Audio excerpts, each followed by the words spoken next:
सबको जय मसीह की। मैं प्रभु यीशु मसीह के नाम में कॉफ़ी विद क्राइस्ट के 81 एपिसोड में एक बार फिर से आप सभी का स्वागत करता हूं। और आज हम बात करने वाले हैं, जिस स्वप्न को परमेश्वर बोते हैं उसे वह सींचते भी हैं। जी हाँ, the dream that god plants he waters too. ये कोई संयोग नहीं है मेरे प्रियो कि आप इस रील को देख रहे हैं। ये परमेश्वर का नियुक्त किया गया समय और नियुक्त किया गया ये वाक्या है जो आपके साथ अभी हो रहा है कि आप इस रील को देख पा रहे हैं, क्योंकि मेरी और आपकी ये जो भेंट है ये इस वीडियो के माध्यम से होनी ज़रूरी थी। क्योंकि जिस स्वप्न को परमेश्वर ने आपके जीवन में बोया है, जिसे आपने थकान की वजह से या फिर निराशा की वजह से या फिर सबसे बढ़कर देरी की वजह से कहीं दबा दिया है मेरे प्रियो, तो परमेश्वर आज आपसे कह रहे हैं कि उस स्वप्न को मैं समय पर सींचूंगा। जी हाँ मेरे प्रियो, जिन आंसुओं के बीच में परमेश्वर से आपने ये कहा था कि ये स्वप्न परमेश्वर पिता क्यों पूरा नहीं हो रहा है, और आप बोल भी नहीं पाए होंगे और आपके आंसुओं के साथ आप परमेश्वर के सामने रो रहे होंगे, वो स्वप्न कोई भी हो सकता है मेरे प्रियो। बहुत पुराना स्वप्न हो सकता है, इच्छा हो सकती है, कोई आपके मन की डिज़ायर हो सकती है जिसे आप कई अरसे से चाह रहे हैं कि वो पूरी हो जाए, कोई मन की इच्छा मनोकामना पूरी हो जाए, लेकिन वो नहीं हो रही है मेरे प्रियो। तो आज परमेश्वर आपसे फिर से वो वादा कर रहे हैं, वो आपको याद दिला रहे हैं कि मैंने आपको बीच रास्ते में नहीं छोड़ा है। याद रखिए परमेश्वर यिर्मयाह 29:11 में क्या कहते हैं, मैंने जो तुम्हारे विषय में कल्पनाएं की हैं उन्हें मैं जानता हूँ, वे बुराई की नहीं भलाई ही की हैं, जिससे अंत में तुम्हारी आशा पूरी करूँ। भविष्य का जानने वाला हमारा परमेश्वर है मेरे प्रियो, और उसने जो आपके विषय में कल्पनाएं की हैं वे जानते हैं कि वे भलाई की हैं, बुराई की नहीं है, ताकि आपके जीवन में नई आशा आ सके और वो आपकी आशा को पूरा कर सकें। तो जिस स्वप्न को परमेश्वर ने अपनी योजना के द्वारा जन्म दिया है, वह कभी भी उसे निराशा की कब्र में मरने नहीं देंगे। आप इस बात को हमेशा याद रखिएगा। कुछ बातें हैं जो मैं आपको यहाँ बताना चाहता हूँ, खास करके 5 ऐसी बातें हैं जिसके द्वारा आपको ये और क्लियर हो जाएगा कि मैं ऐसा क्यों कह रहा हूँ। सबसे पहली बात है, जो स्वप्न परमेश्वर ने बोया है उसे वही सींचेंगे भी। जी हाँ, आपके अंदर हो सकता है एक शब्द आए शायद। ये शायद आपकी तरफ से है, ये परमेश्वर की तरफ से नहीं है, क्योंकि परमेश्वर कभी भी किसी तरह की लालसा आपके अंदर डालकर उससे पीछे नहीं हटते हैं, क्योंकि वो लालसा लालची लालसा नहीं होती, वो लालसा पवित्र लालसा है और वो परमेश्वर की ओर से आपके अंदर डाली गई है। बस आपको भजन संहिता 37:5 का ये बात याद रखनी है कि अपने मार्गों को यहोवा पर छोड़ दे और उस पर भरोसा रख, वही तेरे कार्यों को सिद्ध करेगा। जी हाँ मेरे प्रियो, अपने तमाम कामों को, अपनी इच्छाओं को, मन कामनाओं को, स्वप्नों को, दर्शनों को आप परमेश्वर के हाथों में छोड़ दें और अपने मार्गों को भी उस पर छोड़ दें। उस स्वप्न को कैसे पूरा करना है वो परमेश्वर जानते हैं और अपने समय से वो उसे आपके जीवन में पूरा करेंगे। परमेश्वर कभी भी स्वप्न दिखाकर चिढ़ाते नहीं है मेरे प्रियो, वह उसे देकर उसे पूरा भी करते हैं, इसलिए उसके ऊपर भरोसा रखें।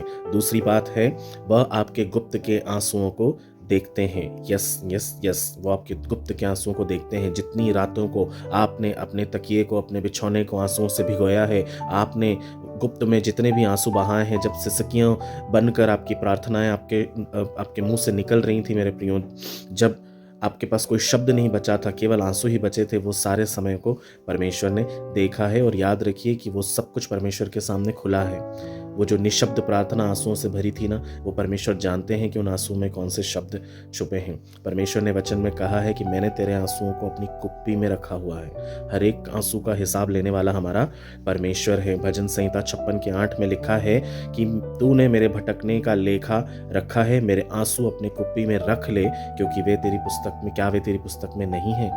मेरे प्रियो, उसने हमारी आंसुओं का लेखा एक कुप्पी में रखा हुआ है और उसे वो ज़रूर लेगा। जिस परमेश्वर ने आपके आंसू गिने हैं, वो आपके कल के साथ कभी भी खिलवाड़ नहीं करेगा, वो उसे अनदेखा नहीं करेगा, इसलिए उसके ऊपर भरोसा रखें। परमेश्वर आपके जीवन में अद्भुत कामों को जल्द ही पूरा करेंगे। फिर तीसरी चीज़ है, आप पीछे नहीं हैं, आप संभाले गए हैं। जी हाँ, आप रोके गए हैं। आपको ऐसा लग रहा है कि आप बहुत पीछे हो गए हैं, दूसरे लोगों की इच्छाएं पूरी हो गई हैं, किसी का घर बन गया है, किसी का कुछ हो गया है, किसी के बच्चे अच्छा कमाने लग गए हैं, कोई विदेश चला गया है, कोई ऐसा हो गया है, कोई वैसा हो गया है। बहुत सारी बातें आपके मन में आती होंगी, खासकर ये कि सब आगे निकल गए हैं और मैं पीछे रह गया हूँ। लेकिन मेरे प्रियो, याद रखिएगा, परमेश्वर ने आपको संभाल के रखा है अपने काम के लिए। वो आपको अपने काम के लिए तैयार कर रहे हैं। प्रतीक्षा का समय प्रतिफल का भी बदलने वाला है, इसलिए आपको ये ध्यान रखना है कि आप भुलाए नहीं गए हैं। वचन यशायाह उसके 46:4 में लिखा है कि तुम्हारे बुढ़ापे तक मैं वही हूँ, मैं तुम्हें उठाए रहूँगा, मैं तुम्हें ढोता रहूँगा और तुम्हें छुड़ाऊँगा। इसलिए मेरे प्रियो, हमें परमेश्वर के पीछे चलना है, क्योंकि जब हम नहीं चल पा रहे होते हैं तभी परमेश्वर हमें अपनी गोद में उठा लेते हैं। इसलिए हम जितनी भी बातें परमेश्वर से नहीं कह सके हैं, हम उनसे कहें, बोल्ड होकर उनके पास जाएं और उनसे कहें और उनसे बताएं कि प्रभु जी, मुझे ऐसा लग रहा है कि मैं पीछे रह गया हूँ। परमेश्वर आपके जीवन में नई आशा को ज़रूर डालेंगे और वो आपको अपना हाथ थामकर आपके साथ साथ ज़रूर चलेंगे। चौथी बात है, प्रतीक्षा में भी परमेश्वर के कार्य छुपे होते हैं। मैंने आपको बताया कि प्रतीक्षा भी आगे चलकर एक प्रतिफल में बदल जाती है, इसलिए हमें ये ध्यान रखना है, चुप्पी का अर्थ जो है अनुपस्थिति नहीं है। कभी कभी परमेश्वर चुप रहकर भी सबसे गहरे गहरे कामों को करते हैं। विलाप गीत 3:26 में लिखा है, यहोवा के उद्धार की आशा रखते हुए चुपचाप रहना भला है। इसलिए यहोवा के उद्धार की आशा अपने अंदर होनी चाहिए। परमेश्वर की चुप्पी का मतलब उनका इनकार नहीं है, उनकी तैयारी है। वो आपको तैयार कर रहे हैं किसी बड़े और अद्भुत काम के लिए, इसलिए अपने आप को उनके हाथों में पूरी तरह से सौंप दीजिए। पांचवी और अंतिम बात है, वही परमेश्वर आपको अंत तक लेकर के जाने वाला परमेश्वर है। जी हाँ, जिसने आपके हृदय में कोई स्वप्न बोया है, आपके आंसू और अपने प्रार्थनाओं के द्वारा वो उसे पूर्णता तक पहुंचाएगा भी। इसलिए फिलिपियो 1:6 का जो ये वचन है उसे आप याद रखें, मुझे इस बात का भरोसा है कि जिसने तुझ में अच्छा काम आरंभ किया है वही उसे यीशु मसीह के दिन तक पूरा भी करेगा। तो परमेश्वर ने वचन में कहा है कि जिस काम को उसने आरंभ किया है वो यीशु मसीह के आने से पहले उसे पूरा करेगा। यानी आप यीशु मसीह के आने से पहले पहले अपने सपनों को पूरा होते जरूर देखेंगे। बस उसकी उम्मीद मत छोड़िए, उसके हाथ में अपने स्वप्नों को दे दीजिए और प्रतिदिन प्रति भोर उस स्वप्न पर उसे कहीं लिख लीजिए अपनी डायरी में और उसे हाथ रख रख कर उस पर प्रार्थना करिए। परमेश्वर आपके लिए निश्चय द्वारों को खोलेंगे और आपकी लालसाओं को पूरा करेंगे। याद रखिएगा, परमेश्वर आधा काम करने वाले परमेश्वर नहीं है। जो वचन उसने आपको दिया है वो उसे पूरा भी करेंगे। वो वचन, वो स्वप्न उसके हाथों में सुरक्षित है। इसलिए कॉफी विद क्राइस्ट के इस वीडियो के माध्यम से मैं आप सभी को यही कहूँगा कि अपने परमेश्वर के चरणों में जाएं, अपने सपनों को उसके हाथों में रखें और प्रतीक्षा करें, विश्वास करें। वो समय पर सही दरवाजे को खोलेंगे, सही दरवाजे से सही लोगों को आपको मिलवाएंगे, सही लोग आपके स्वप्न को सही तरीके से पूरा करेंगे जिसमें आपका कोई नुकसान कभी नहीं होगा। आइए हम प्रार्थना करेंगे। जीवित पिता, धन्यवाद के साथ हम एक बार फिर आपके अति पवित्र चरणों में कॉफी विद क्राइस्ट के इस वीडियो के माध्यम से हर एक friends, teachers, colleague, subscribers, followers को और दुनिया के जहां से भी लोग मुझे देख रहे हैं प्रभु जी, मैं उन सभी को आपके हाथों में सौंपता हूं जिनके जीवन में आपके द्वारा कोई स्वप्न दिया गया है पिता, कोई मनोकामना, कोई इच्छा डाली गई है प्रभु जी, जो आपकी राज्य की महिमा और बढ़ोतरी के लिए है और उनकी खुद की खुशी और आनंद के लिए भी है प्रभु। उन स्वप्नों को पिता परमेश्वर मैं आपके हाथों में देता हूँ। जैसा कि वचन कहता है कि जो दूसरों की खेती सिंचता है उसकी खेती आप सींची जाएगी।